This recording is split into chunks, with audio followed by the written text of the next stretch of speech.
Hello, and I hope you are doing awesome. Today, I'll be providing a short review lecture on the key concepts that we talked in class the last time we met. And if you want to make your lesson plan and presentation an A+ effort, then check this presentation out. And just to note, on this title page, here's an example of the title page I talked about. Instead of talking about your bio, which you should never do in your opening, here's a way that you can convey a little bit about who you are while the presentation before it starts. So as your participants are coming in and you're shaking hands and kissing babies, you can have them learn a little bit more about you without saying a word. All right, let's go. Come with me and I'll take you to an A+ assignment. Best way to learn something is to quiz yourself, and let's quiz ourselves right now. We had talked about the key components of a kick butt presentation in class. So can you remember what they are? Let's see, what's your first component of an awesome presentation? Did you say opening? You're so close. But remember, we talked about before you write anything, before you speak one word, you've got to think about your audience. So get your audience in your mind, okay? Figure out what their why is. Remember, Simon Sinek said, people don't buy what you do, they buy why you do it. So get that taken care of. Then you probably said opening. After your opening, we've got a couple of things we need to do in our opening. It doesn't take long, but we've got to get them done. I'll talk about that in our next slide. But after the opening comes the learning objectives. We will be talking about learning objectives in class on Monday, so stay tuned. It'll be great if you can get some of your research done this weekend because it'll make getting your learning objectives a slam dunk. Okay, so we'll talk about getting your content ideas, what you need to do. But if you could have that ready by Monday, it'd be really helpful. And then after your learning objectives, you're ready to go into your content. And remember, your content blocks are determined by how much time you have. And your content block, we'll talk more about that in our couple slides. After your content, you want to give the audience a chance to try on the information with an activity. After the activity comes the dipstick. So content block, activity, dipstick. You have more time, content block, activity, dipstick. You have more time, content block, activity, dipstick. Okay, you just cut, copy, and paste those. Okay, in terms of content block, activity, dipstick. Repeat after me. Content block, activity, dipstick. Ha ha ha. Just teasing. All right. Then after all your content's done, what do you do next? Okay, you don't do a stunning close. You ask about question and answers. Okay, so Q&A, and then if required, which I highly recommend you do some type of an evaluation to really understand if change has occurred, whether in knowledge, attitudes, beliefs, and values, or behavior. You should do a pre and post test, but we'll talk about that in class later about evaluation because we want to make sure that what we're meeting our learning objectives. We want to make sure our participants are meeting them. So you want to find a way to assess them. I mean, you could do them informally or formally, but this is where your evaluation goes. And then what's the last thing, the last component of your presentation? Ta-da, the closing. All right, so the closing, you have things to do in your closing, but that should be the last interaction formally with your audience. Okay? All right, did you do that pretty well? So if you close your eyes, not looking at the slide, make sure you tune in with your audience. What's your audience all about? Then you want to do your opening, your learning objectives, your content blocks with content. We have some things we need to do, then an activity and a dipstick. And then if you want to do question and answers, your evaluation and closing. Okay, hope that helps. With your opening and closing, make sure you capitalize on your audience engagement because it's at the highest during your opening and closing. Remember that smiley face I drew on the board. And remember, throughout your presentation, you've got some things to do. You're going to tell them what you're going to tell them.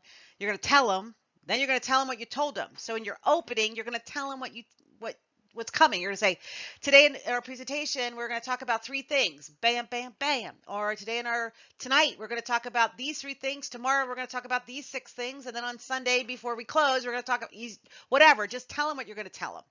Then you're going to tell them, and those are your content blocks. And then at the end, in the closing, you're going to say, today, what we discussed.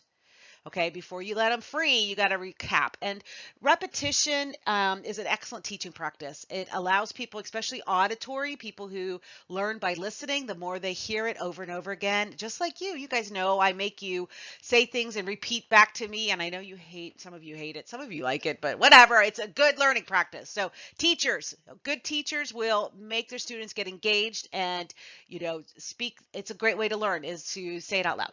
Okay. And then make sure in your opening, you've got a couple of things to do. You got to smile and build rapport. All right. And who I am is just like you. And so that title slide that I had earlier, it helps people connect because most people can connect with the fact that, I'm a wife, a mom, a daughter, an aunt, that kind of stuff. They all play those kind of roles and it helps me to become more human as a teacher. Remember, people don't care how much I know until they know how much I care. Then you got to connect with their why. Okay. Don't forget, you got to spend a few minutes connecting with their why, letting them know what you know about them, and then you're going to tell them what you tell them. And you don't need to take a lot of time for this, okay? Build rapport, connect with their why, tell them what you're going to tell them. Then in your closing at the end, the second place where audience engagement is at its highest, you're going to tell them what you told them, so recap what you talked about. You might want to thank them for coming, but then you got to do a call to action. What do you want them to do? Give them something to, do outside of the classroom so that they can remember to apply the information that they've learned to their daily life because behavior change is the most important thing. All right. Content. We talked about content. So what you're going to start doing is your content needs both facts and feelings. We've got to engage that limbic brain, that lizard brain, the emotional center where we evoke emotions through stories, comics, props, testimonials, videos, images. Gave you some examples, and remember, a prop is required, so you're going to have to bring something in. And then the facts. After we've engaged the limbic brain, we justify everything in our decision making through facts. So research, evidence-based data, charts and graphs, everything you would need.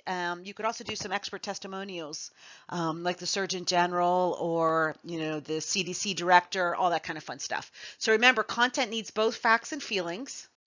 And I gave you the example of the slide in class of how that image portrays a feeling, and then I justify the feeling with some facts. And Carl Rogers, he ended his life in San Diego, so kind of a Californian. He was born in Illinois. We'll give him credit for that because that's where Abraham Lincoln was born. But he did move to California, and phenomenal psychologist. And he said, learning, which involves the whole person, feelings as well as intellect, is the most lasting and pervasive. So again, I've told you over and over again that people recommend engaging feelings and facts. Okay, feelings and facts. Remember, you'll need both of those for your content for your final presentation. Now, when you organize your content, you guys, you can do it so many different ways. You can do it chronologically. You can do it in terms of quantity or quality. You can do it in terms of, we talked about, what to eat, what not to eat. We could talk about food and then supplements. We could talk about so many different ways to organize your content. I wanted to just touch base on if you have a emotionally charged content area, like GMOs. Okay. So if you're talking about something where there's a lot of controversy, okay, it's, got a lot of emotional impact and people are, polarized by it. You might want to go the middle route where you discuss the pros and cons and allow the audience to make up their decisions. And, you're not the expert in terms of what's right or wrong, but to give them the facts and then they can decide. I do that a lot when I have something that's emotionally charged. Also, if I have a tough audience where I don't want them to think I'm lecturing, or if I'm, trying to tell them, what to do, sorry about the siren in the background. I have my door open so that my kitty cat can go in and out. So apologize for that. Call it Siren Monica for a reason. Okay. That was a little side note. Let's say I was giving a class to teenage girls about weight gain, and I just want to be delicate because it's a vulnerable population, and I don't want to be preachy, and I want to bring them along with me. I don't want to push them away with resistance, so I might talk about problems and offer solutions and engage them on coming up with solutions. Like, what are some of the problems, like when you hang out with your friends, or when you have a slumber party, or when everyone else is eating donuts and you're not, you know what I mean? So trying to think of different problems that my audience might be facing and coming up with potential solutions so that they can choose is really a way to get them aligned and turn towards change versus getting resistance. Okay. So these are just ways you can organize your content. I'm happy to help. You just let me know how I can help. Now, finally, there are 4 steps to planning our content. This is just a recap of what we talked about with a little bit more ripping on it. But first of all, get the evidence base. We need to find the key needle movers. If something's working in the evidence base, we must include it in our content. And depending on time, we're going to have content limitations. So you want to pick the one that's going to move the needle the most. Okay.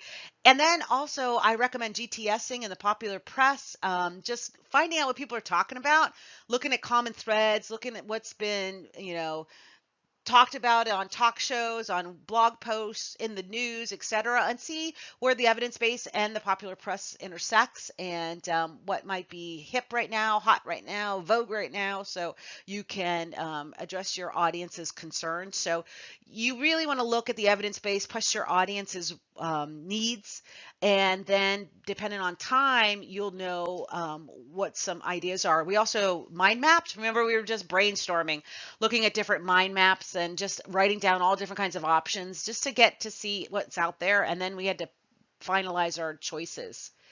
And then again, depending on how much time you have, that's how much content you're going to be able to use. And you never let go of an activity and a dipstick for more content. Okay, it's better to do less than too much because nothing's going to happen. Your learner's going to be overwhelmed. And remember, we also talked about Bloom's taxonomy. That was when we were talking about the what's that thing called? Pledge of Allegiance. Remember, where people have to crawl, walk, and run, and knowledge is first before they can get to analysis and evaluation. So depending on where they are in the subject matter, you are going to need to crawl, walk, and run in terms of knowledge, attitudes, and behaviors. And then also, think about, your content and not only just giving knowledge, but also helping to apply that knowledge, also helping them to develop frameworks and ways to, connect to their prior experiences or what they already know, or an easier way of implementing it. Also, if there might be attitudes you have to overcome or beliefs that are myths, think about all those different things when you're brainstorming. And when we come back again on Monday, we'll talk about learning objectives. And those learning objectives will want to address knowledge, attitudes, and behaviors. And then you'll want to start looking at your facts and figures. How can I transform my content into facts and figures? And then finally, we're going to talk about how we want to include activities so that our participants can try on the information in a safe way. We're going to assess for understanding, low risk ways to assess that learning is happening. And we'll talk about that on Monday. And then we're going to talk about differentiated learning. Remember, we talked about we learn in different ways. All of us learn in different ways. And then how can we go back through into our lesson plan and presentations to make it make different learning styles apparent. So whether you're a visual or an action learner, like a kinesthetic learner or a verbal learner, we're going to go through and make sure that we're not all doing the same type of activity or teaching the way that we like to learn. And that'll be kind of these overlays. So the first layer, the second layer, this is kind of turning out like a nice 4-layer dip. All right.